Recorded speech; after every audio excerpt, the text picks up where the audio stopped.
বন্যা পরিস্থিতি ও দুর্ভোগ নিয়ে আরো জানাতে আমাদের সাথে সুনামগঞ্জ ও শেরপুর থেকে যুক্ত হচ্ছেন আমাদের সহকর্মীরা। শুরুতে চলে যাব সুনামগঞ্জে, আছেন সহকর্মী সাইদুর রহমান আসাদ। আসাদ, বন্যা পরিস্থিতি কেমন দেখছেন? পানি কিছুটা কমেছে কিনা জানাবেন।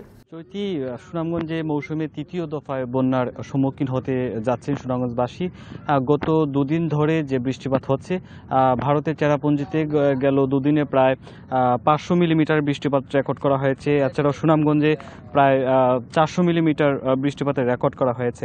এই অতি ভারী বৃষ্টিপাতের কারণে সুনামগঞ্জে আবারও যে নিম্নাঞ্চলগুলো আছে সেই নিম্নাঞ্চলে পানি প্রবেশ করতে শুরু করে দিয়েছে। ইতিমধ্যে তাহিরপুর সুনামগঞ্জ সড়কের কিছু অংশে পানি প্রবেশ করায় সরাসরি যান চলাচল বন্ধ হয়ে গেছে। সেখানে ফেরি নৌকা করে মানুষকে পার হতে হচ্ছে। তবে আসার কথা হচ্ছে, সকালে যে 30 সেন্টিমিটার নিচ দিয়ে সুরমা নদীর পানি বিপদসীমার 30 সেন্টিমিটার উপর দিয়ে পানি প্রবাহিত হচ্ছিল, সেটি এখন 10 সেন্টিমিটার কমে বিপদসীমার 20 সেন্টিমিটার উপর দিয়ে প্রবাহিত হচ্ছে।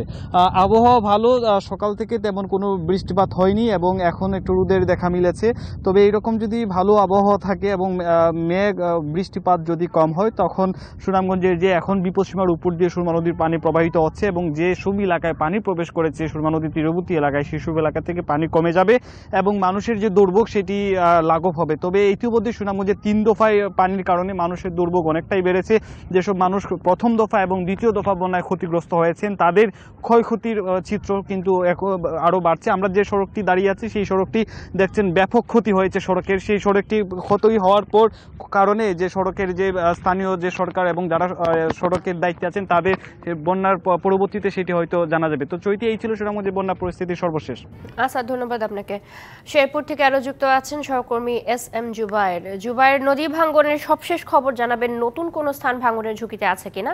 জনদুর্ভোগ কেমন দেখছেন? আমরা গত 10 দিনের বেশি সময় থেকে যেটি জানাচ্ছিলাম যে শেরপুরে পাহাড়ি ঢলের ফলে যে নদ নদীর পানি বাড়ছে এবং এই পানি বাড়ার সাথে সাথে কিন্তু নদীগুলোতে ভাঙন দেখা দিয়েছে। শেরপুরের যে পুরাতন ব্রহ্মপুত্র নদ রয়েছে এবং যে দশানী নদী রয়েছে, এই নদী দুটিতে ভাঙনের বেশি তীব্রতা দেখা যাচ্ছে।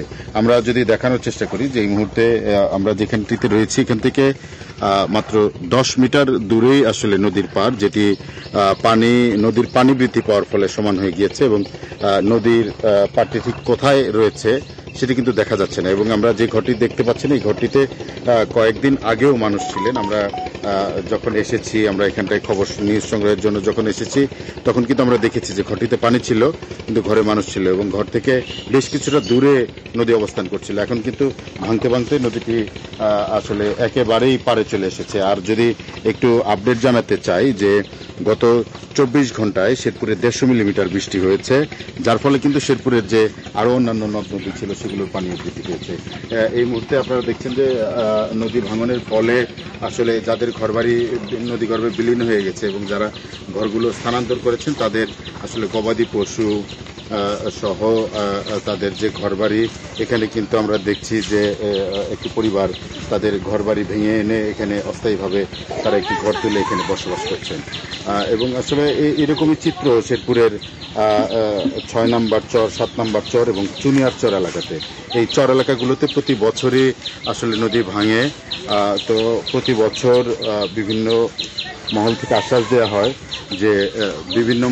আশ্বাস দেওয়া হয় যে এগুলো ঠিক করে দেওয়া হবে এবং স্থায়ী বাঁধ নির্মাণ হবে, কিন্তু এখন পর্যন্ত স্থায়ী বাঁধ নির্মাণ না হওয়ায় এই এলাকার মানুষের দুর্ভোগের কিন্তু আসলে শেষ নেই।